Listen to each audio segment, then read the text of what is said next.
అవినాశి తు తద్సిద్ధి ఏన సర్వమిదం తతం వినాశమవ్యయస్యాస్య న కచ్చిత కర్తుమర్హతి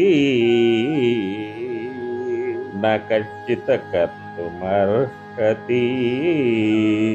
అవినాశితు తత్సిద్ధి ఏన సర్వమిదం తతం వినాశమవ్యయ శ్వాస నా ఖచ్చిత కర్తుమర్హతి. ఓ అర్జున, ఈ సమస్త ప్రపంచమును ఏ పరమాత్మ చేత వ్యాపింపబడి ఉన్నదో అది నాశరహితమై ఉన్నదని తెలుసుకో. అన్యాయమగు అట్టి ఆత్మకు వినాశం ఎప్పటికీ కలుగు చేయదు. సమస్త చరాచర వస్తువులు హృదయస్థమున ఆత్మచేతనే వ్యాపింపబడి ఉన్నాయి. సర్వజీవులను ఆత్మస్వరూపములుగా తలంచి వాని ఎడల ప్రేమ, దయ, కరుణ కలిగి ఉండవలెను. భగవంతులకు ఆత్మ సమీపమున నుండు చేతనే ఏ కాలమందు కూడా పాపము చేయరాదు.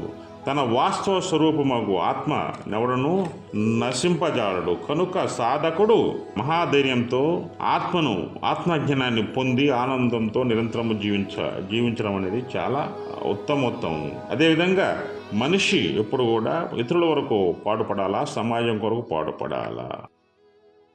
జై శ్రీకృష్ణ. జై